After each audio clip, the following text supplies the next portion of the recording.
Welcome, everyone. We are now live. So today, what I wanted to talk about, and this is part of our series that we've been discussing.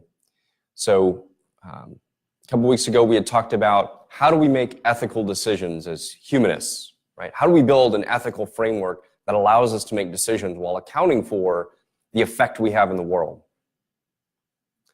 And so as we continue on, so last week we extended that conversation, and then this week, we're talking about education. So how do we get after helping people to understand how they can make those decisions, how we can build the frameworks, how we can structure society then to better think about what we need to achieve as humans. So I'll try and knock this out relatively quickly, and then we can have a good conversation afterward. And for those of you who are watching at home, so we have a good development afterward today, so we'll probably go grab a little bit of lunch if people are interested. And then we have Matt here, who works with Northwest Louisiana Makerspace, who has offered to give us a tour of their facility, and it might be an opportunity for us to partner with them to help volunteers. They stand up their organization, so they're another nonprofit organization providing skills development and resources to the community here in Shreveport. But additionally, this is something that had been a long-term vision for this Humanist church, is to incorporate makerspaces into the actual physical places where we have our services. Because to me, much like their mission, the church, the purpose of the church is to advance the human story. And we do that through investing in ourselves and investing in each other. And the primary form of investment, as I'll talk about in just a second, is education. So with that, we'll get started. So to me, education is the foundational investment. When most people think of the word investment, they think about money and stock and all of those things. But to me, it's education. Because education is an investment in time, and time is the only thing we cannot create more of. Right? Money is just a concept of value. It all does is allow us to transfer something easily in a way that we trust. But time is something that we can never make more of and we can never get back. So when we invest time in ourselves and time in each other, it is the primary way that we grow human complexity and we advance that human story. So interestingly, education is also the number one correlating factor with crime. Right? So people who have a lack of access to education are far more likely to be trapped in circumstances where crime becomes a much more reasonable option for them. And we spend twice as much per person on prison than we do in school. And in America, we spend the most per capita on school of any developed country in the world. And yet our outcomes are not number one in the world. So with that, I'll share a little bit of a story. So as we were discussing before we got started, so I almost failed high school because it was not challenging. I did not find that we were really learning much. I remember from very early on, from the second grade, third grade, I realized that we were learning the same math over and over again. You know, the first 3 quarters of the year were basically a review from the year previous, and then you'd learn a little bit of new math at the end of the year. And then you forget it all over the summer. There's a great, if you've ever seen Adam Ruins Everything, the show on Netflix, there's one he does about summer vacation and how it actually is a huge detriment to our education. It's interesting if you're interested. But so I almost failed high school. And only through my joining the military did I actually ever realize that I'm capable of more than what the standard circumstances showed me. So from there, the Air Force gave me my associate's degree, sent me to the Air Force Academy where I got my bachelor's degree. In the job that I do, they sent me to get my master's degree. And I found that I've enjoyed all of those steps along the way. But growing up where I grew up, in a very small town in northern Michigan, I would have never have imagined that I was capable of that level of thought and intellect and education. There's a really great video. It's a TED Talk. It is my favorite. It's by Sir Ken Robinson. It's How Schools Kill Creativity, and I'll link it in the notes afterward. I highly recommend you watch it. He's funny, he's impactful, but the message he delivers is that the schools, as they are constructed today, kill creativity. And I agree. And yet, creativity is one of the top things that we ask our people in our workforce to have, right? We don't do factory jobs anymore. We don't do things where you can basically, just use muscle all day to mash out widgets or whatever it happens to be. Our economy is built on knowledge, and knowledge requires creativity. And yet our structure is fundamentally wrong for producing that, or unable. So I'll link those later. He's got 3 talks that he has given, all very good. And so I want to share a couple of dichotomies with you.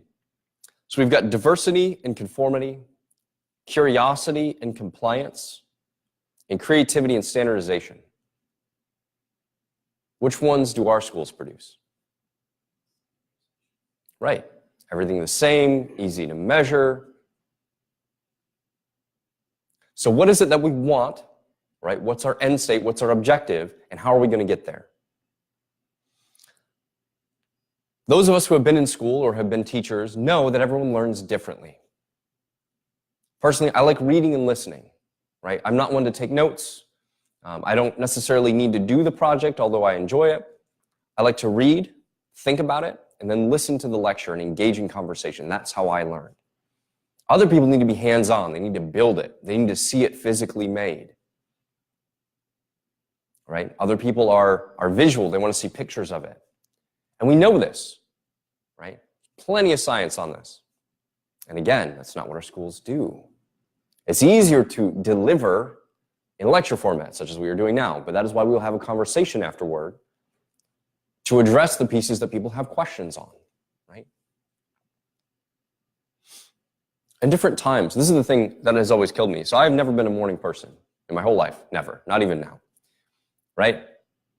And there's plenty of research now that shows that high school should start no earlier than 9 o'clock. Because that age group, their circadian rhythm is not programmed to wake up early. And yet we force them to wake up at 6, 5:30 to get to school on time.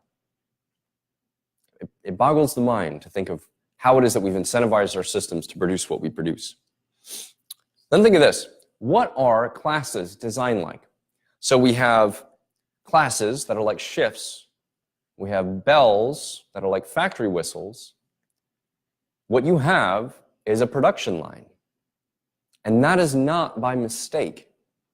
I want to share a little bit about the history of compulsory education because I think it is important. And we've talked about this in our forum before, but I think it's important as we look to see what should we have to figure out what we have had and why it's there.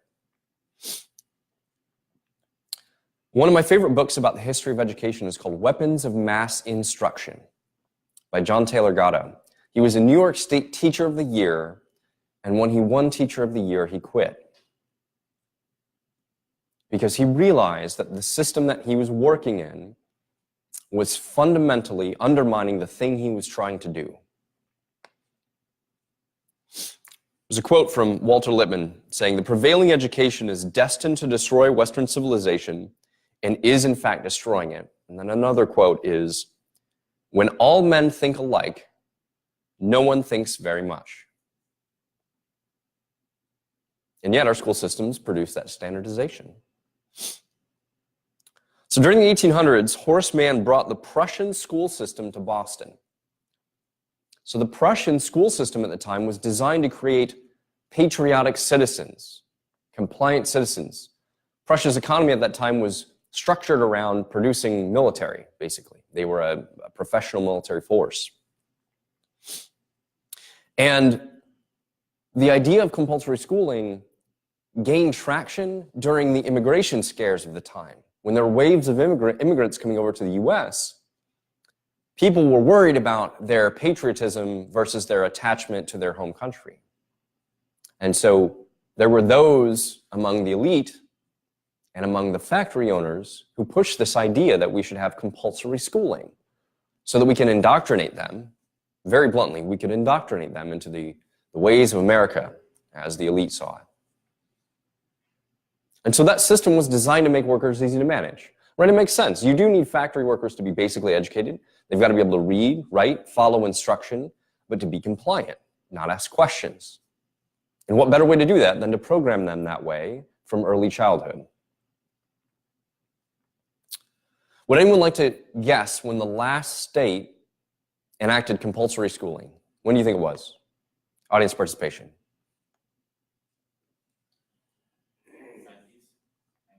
No, it was earlier than that. It was 1918. It was Mississippi. So we think compulsory schooling has always been around, right? Because for us it has. But 1918 was the last state to enact compulsory schooling. And throughout the process of enacting compulsory schooling, some states actually had to activate their National Guard to force kids into school. Because again, the interests at the time wanted everybody in the system. That is true.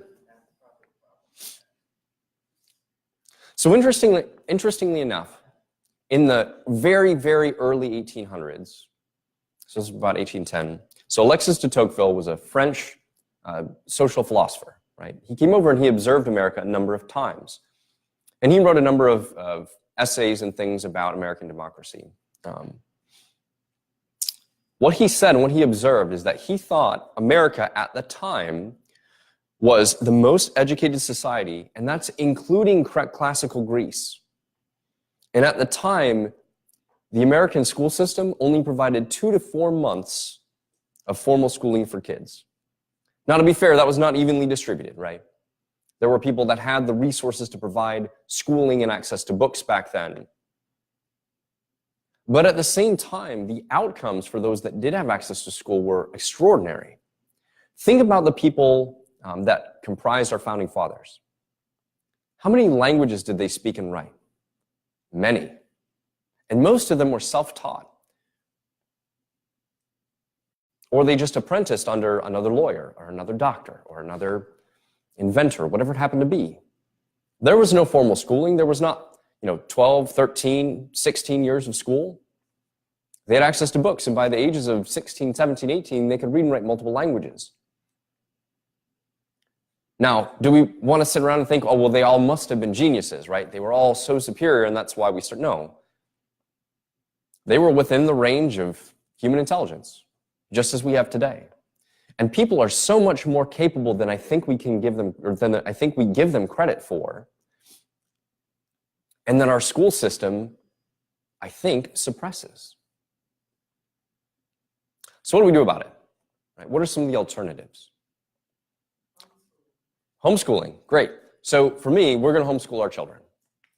And there are some really great school systems out there. And I don't want this to seem like teachers aren't doing their job. I think teachers are doing an exceptional job despite the system they're in. Right? The fact that we have progressed as far as we have as a society, despite the system, I think is a testament to teachers and their dedication to education and to children. But what would it be like if we didn't have to deal with that? Homeschooling was one of those things, right? I remember when I first started researching homeschooling and when I first started having the conversations with my wife, she was very skeptical, right? Because there are all of the stigma associated. Oh, well, they won't get any social interaction. Or how can you guarantee them a quality education? Or how do you make sure they hit the right gates and right timelines? Right? So what are those gates and timelines? Finland doesn't start school until the age of 7. And they don't start reading instruction until the age of 7. Now, there might be reading in the home, and that's fine. There definitely has to be the access to vocabulary, right? There's really good research that up until the age of 3 is when children have a huge difference in their outcomes based on how many words they've heard up to that point, right? So that has to do with conversation in the home and engagement with parents. But there's nothing that says that reading has to happen by kindergarten, which is what we think is normal today, right? Oh, well, they've got to read because if they don't read, then they're going to be behind. We keep moving back those milestones, basically due to inflation. Every parent wants their kid to be exceptional, so we keep moving it back farther and farther. Reading is actually a very difficult skill to acquire. It is not natural like language and speech, right? That's natural, that's how we're built. Writing isn't. Writing is symbolic, and it requires you to have an entirely different skill set. And yet we force it on children to the point where they hate reading. I don't remember what the statistic is, but it's a huge amount of people never read a book after high school. Never. Never means from the age of 18 until the average age of whatever, 76 for men, I think it is, or 75. Never. And that is incredibly sad because that means that they are not learning throughout their lives. So you've got homeschooling, you've got open source schooling, and then the technology that we have today. So how many of you have heard of Khan Academy, Khan? About a third. So Khan Academy is just one way, right? But it's something where all of these lessons are online via video. And the guy who developed it actually used to do live streaming tutoring for his nieces and nephews. And one time he couldn't be there for live streaming, so he recorded it. And then afterward, the nieces and nephews actually said, no, we actually like the video better because it allows us to learn on our time. It allows us to go back and rewind and think about it some more and practice questions and then go back at it again. And so he built this whole thing into a educational platform that you can learn basically about just about anything through that on your own time. And they built a whole tracking system associated with it. They have found that children who fall behind on a specific subject or a specific, let's call it math. So they're having a hard time with the slope function, learning how slope works. They found that if they just give those kids a little bit more time, but on their own time, they have no problem catching up with the rest of the class. But in traditional school, if you fall far enough behind, you're in the remedial math. And people who are set back a year in whatever subject almost never recover because the expectations are lowered on them. So unschooling is this idea that instead of having a structured way of going about school, you use children's curiosity and unstructured play to help drive learning objectives. Now, that doesn't mean you can just let them go play for the rest of their life and they'll be fine, right? You still have to be engaged as a parent and as an adult to help guide them, but you use their interest to help them learn. So my sister growing up, I remember at a period of time was very interested in animals, horses specifically. And you can teach nearly any subject in the world using horses. You can teach counting, how many horses are there? You can teach math. 2 horses plus 2 horses is 4 horses. That's my public math for the day. You can teach ratios. How much feed per pound of horse flesh do you need for a given breed? You can teach economics. You can teach history. How did horses change the course of history due to the Mongol invasions? Right? So just using the subject of horses, you can teach chemistry, you can teach biology, you can teach nearly anything. Creative writing about horses, poetry about horses. One subject that they are interested in. Now, you might have to push them a little bit into the subjects they are not, or the topics they are not necessarily interested in, right? But you can teach them that, hey, if you want to do horses, how are you going to run the farm? How are you going to do the math? How are you going to run the business, right? Challenge them with those questions. Unschooling also has the benefit of having them take risks, going out and exploring. Then there's this idea that I would love to get to in the long term, and this pairs up well with the makerspace, is the idea of the neighborhood school. And not just the neighborhood school, but the community center. Another thing about Finland that's really interesting is not only do they not start school until the age of 7, but schooling never stops. If you dropped out of school at the age of 16 and you went and got a job and you did okay for your life or you subsisted on government assistance and you wanted to go back to school, to high school at the age of 60, there is no alternative ed, there is just school. And you could go back to school at the age of 60. Or let's say you've even been successful in your career, but things have changed in 40 years and you wanted to go back. You could. You could just show up to high school. So what if we had community centers, community schools, and one of the reasons we built this humanist church is to serve in that function, where you could go back and get the job skills you need to do something different. Maybe just because you wanted to. Maybe you've done PR your whole life and you want to go back and be an engineer. Okay. Can you learn from other engineers that live in your area? Absolutely. Can you go to a place that has 3D printers and machines and learn how to do prototyping? Maybe you have a business idea. Maybe children have business ideas, and I know they do. What would happen if we unlocked their potential and gave them access to the things to allow them to develop themselves through a passion? We could do that through a neighborhood school or a community center. So, okay, I've talked a lot about how I don't like our current school system, right? Our school system is really based on delivering knowledge, right? We deliver knowledge, here's some bits of knowledge, memorize this. There are some skills that you learn throughout, that's great. But I think some of the fundamental ones are completely left out. And there's the assumption, well, you'll just pick them up along the way. So what I'd like to do is propose what I think the human skill set looks like. And that's, I think, going to be a great point of conversation. But this is something we can develop as a community over time and turn into a humanist curriculum, if you want to call it that. First, learning how to learn. Right? There are ways to learn that are better than others. Right? Memorizing facts works really well for things that are rote and you need to be done quickly. Multiplication tables. Right? Knowing your multiplication tables doesn't teach you multiplication, but it does make you a quicker calculator when it comes to routine tasks. That's good. It makes us more efficient. But you also need to learn the math behind it. So how do you learn? Curiosity, right? Cherishing curiosity is one way that we can learn to learn.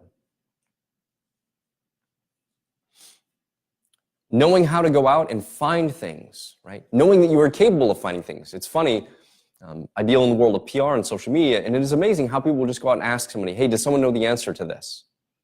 Instead of looking that up for themselves, because maybe they don't have the research skills, or maybe they don't understand that they are capable of finding their own answer. Well, a little bit of learned helplessness maybe, but right, that's essentially modern day hunting, right? We need to learn the hunting skill, whether it's actual meat or food or information, right? All of those are equally powerful. And then there are the basic skill sets that we do need. You do still need reading and writing, math, coding. Coding is logic, right, primarily. But that's a skill set that we need today. You need to understand that, even if at a basic level. And then there are certain knowledge sets that you do need to know. And I don't mean, when did Columbus make it to the United States? Or make it to Americas, right? Or when did, right, the Americas, right? So I'm not talking about bits of trivia. I'm talking about primarily the sciences, understanding basic biology and chemistry, physics.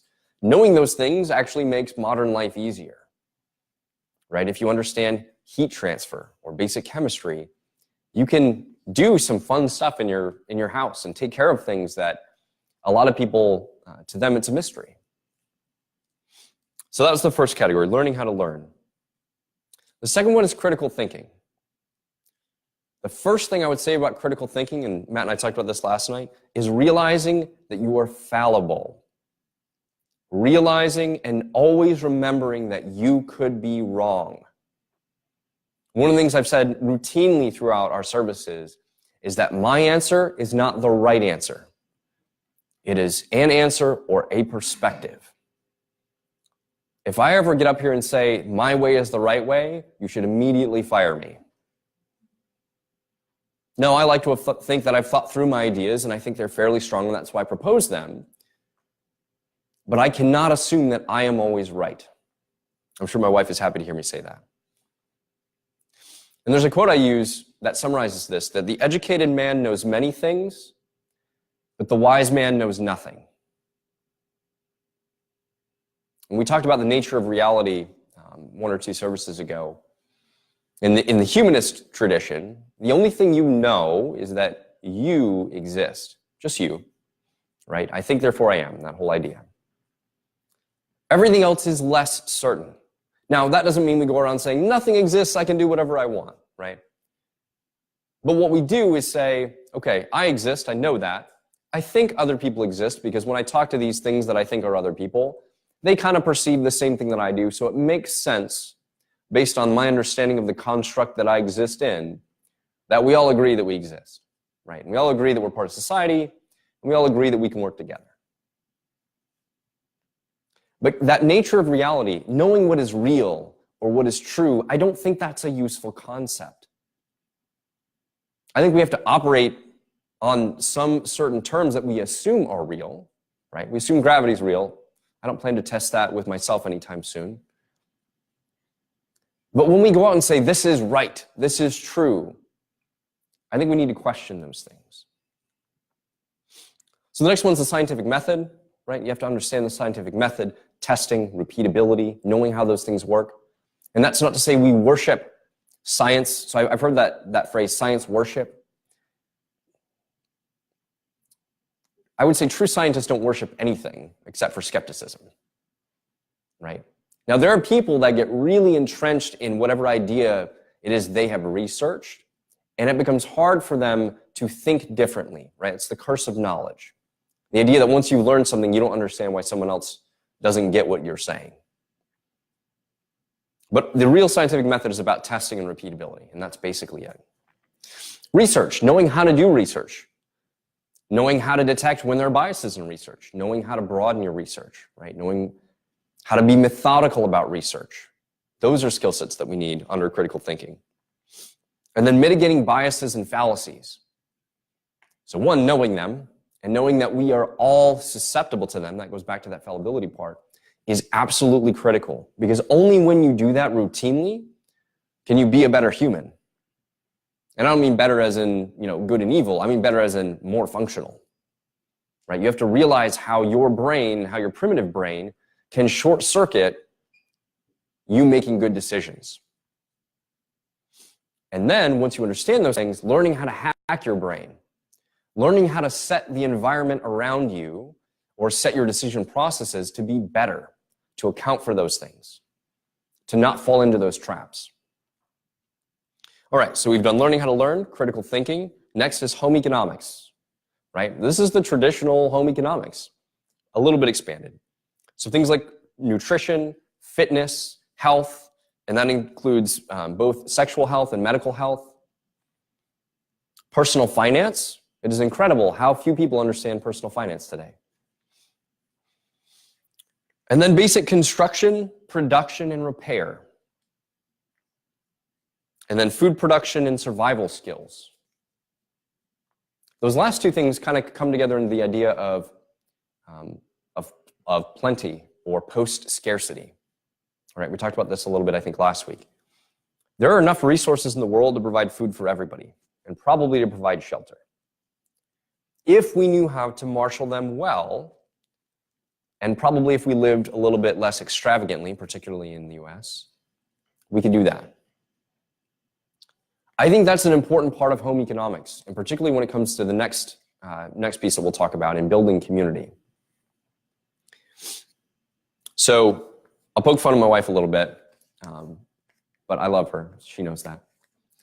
She once asked me how long it takes produce to grow, right? The category of produce.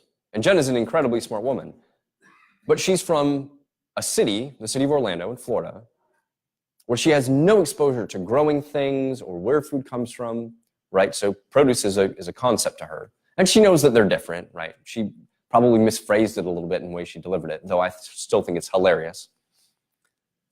But there are people who have no idea where their food comes from or how it works.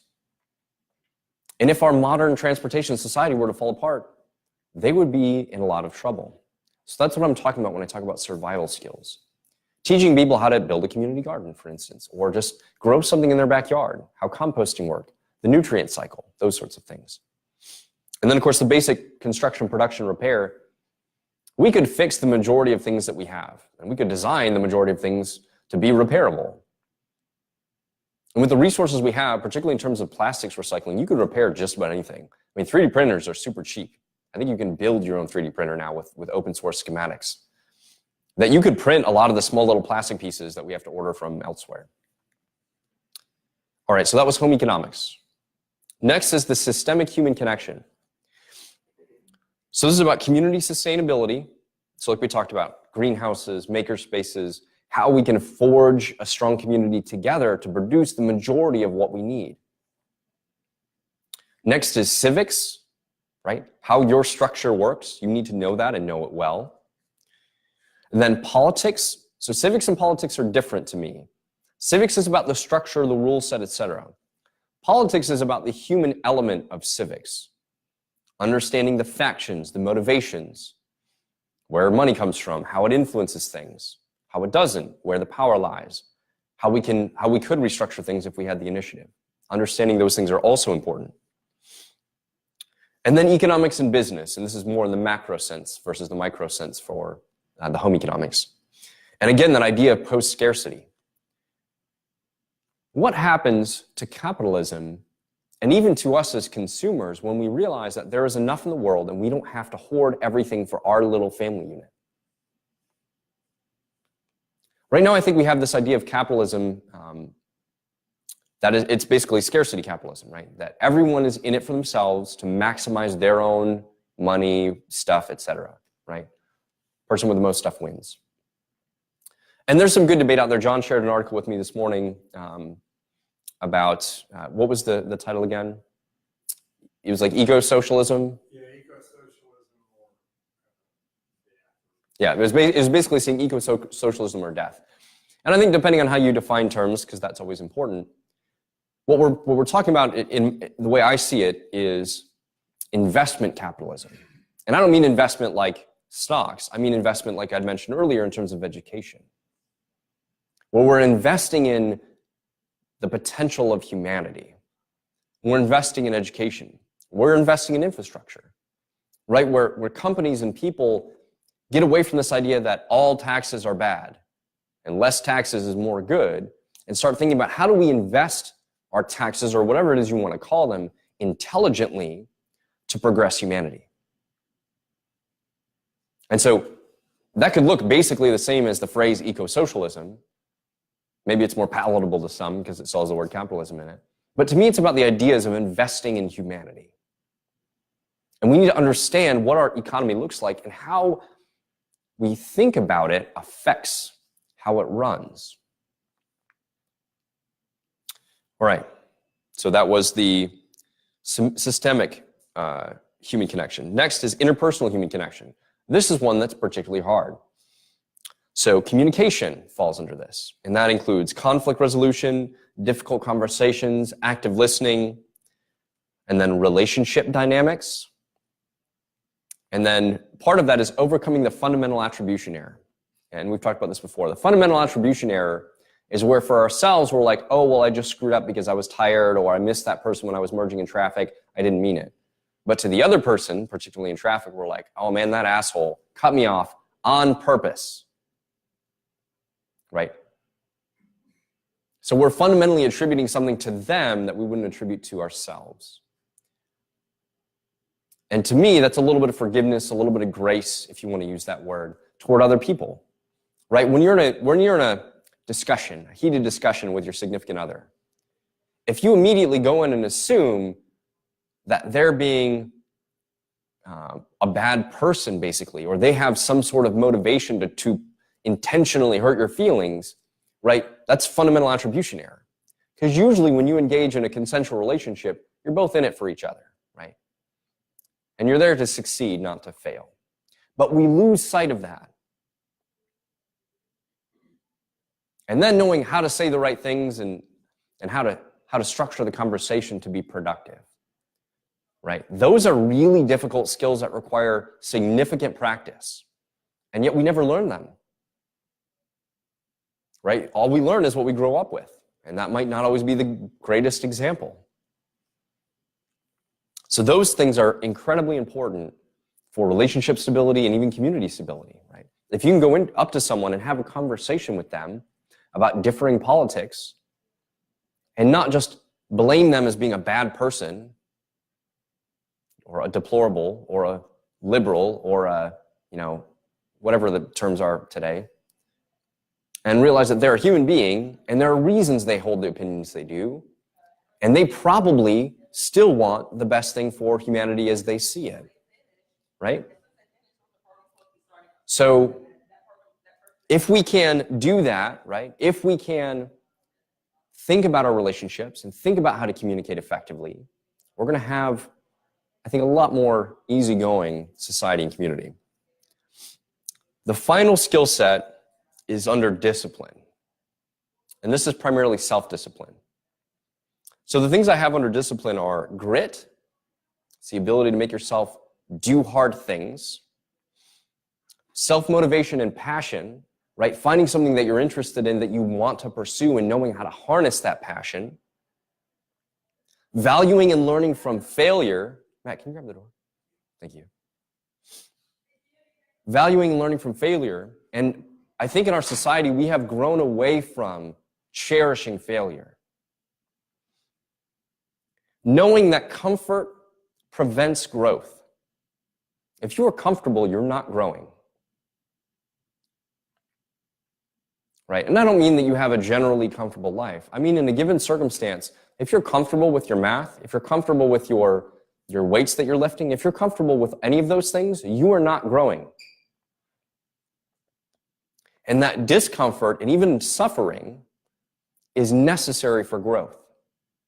Now, that doesn't mean that we have to torture each other just to suffer. Suffering does not inherently equal growth. But growth requires a little bit of suffering and a little bit of discomfort. And there's a balance to that. We give a previous service about that one. And this is something that I always try and keep in mind.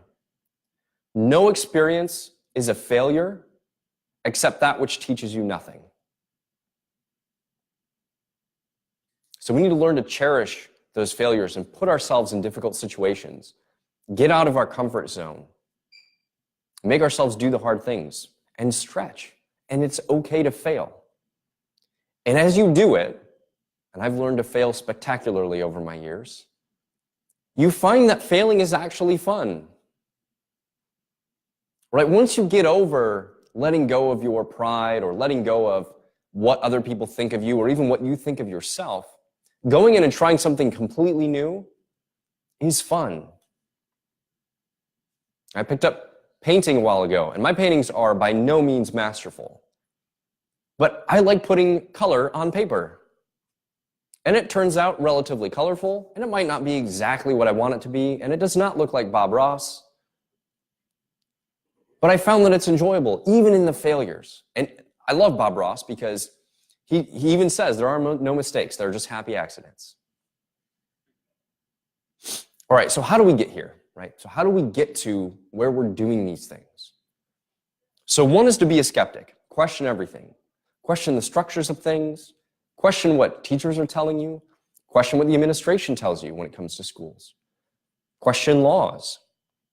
Laws can be changed. I think we've lost sight of that we can change law to serve us as opposed to the other way around.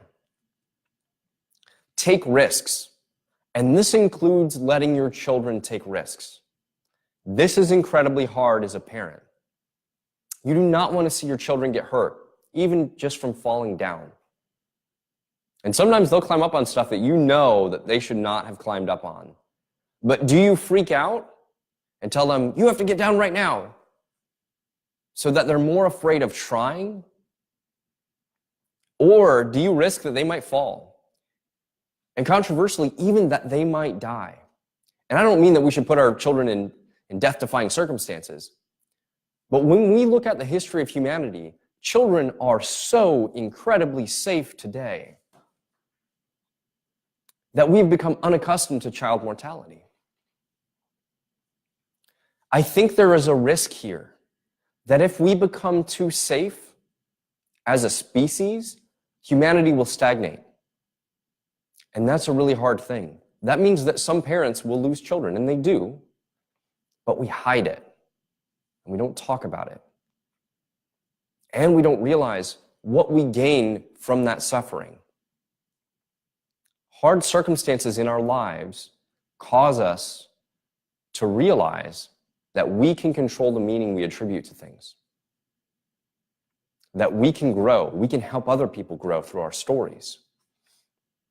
So again, I'm not advocating letting children go out and just play in the middle of the highway, but we have to let children do things that have a little bit of risk, because otherwise they will never learn to manage it for themselves.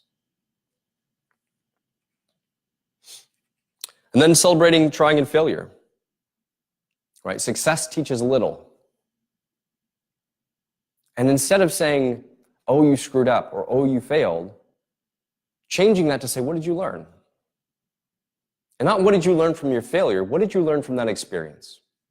What did you learn today? What did you learn from falling? What did you learn on your bike today? Of course, as you might have guessed, rethinking the school structure completely. I think there are a lot of different ways to do school. I think you could take all the teachers we have, and instead of putting them in centralized locations, send them out to the communities. Give them more education, give them a hell of a lot more pay, and make them master teachers. Not just in a given subject, but in the art of teaching. Because people don't need someone to deliver information to them, right? We have plenty of systems that do that for us. They need someone to help them learn how to learn. And I would love to see teachers in communities, in community centers, in churches, teaching people of all ages how to do these things. Send teachers back to the communities and have them be a part of the community, like the idea of community policing. Put them back there where they're known, where they're invested. And I think it would make a huge difference. And then invest in our communities, right? So all this talk of school and education and providing resources is great, but what happens when people are hungry, or they don't have anywhere to live, or they have abusive relationships? We need to invest back in those communities. And I don't mean just in terms of money. Money's a piece of it. But I'm talking about those learning centers, those maker spaces, churches like ours who are going to go out there and make the world better. Opportunity makes all the difference for someone who doesn't have it. If we give someone access to opportunity, right, there's this mindset in America that, oh, there are just a bunch of lazy people out there. And I don't think I've ever found that to be true. I've been to Afghanistan. It's not a nice place. And people there want the same thing as people here. And they live in absolute squalor. And they still try. And there are people here that maybe have learned helplessness. Maybe they've learned that they can't break out of their system, or that's what they think. But what if we show them that they have an opportunity? What if it's the makerspace they're standing up here? And they go in there and be like, wait, I can learn to do robotics even though I come from a broken home and I have absolutely no understanding of that? It shows them a glimmer of what is possible. Seeing an image of yourself where you could achieve in the future makes all the difference. And then the next phase of that is rebuilding the broken neighborhoods from within. Right? A community or a city or a state can come up with a whole redevelopment plan, and we're going to tear down this neighborhood, and we're going to build new whatevers, and we're going to move people to nicer houses. But what if we just went into that neighborhood and rebuilt it? And gave them the skills to rebuild it? That's what the makerspaces are all about. That's what a lot of churches are all about.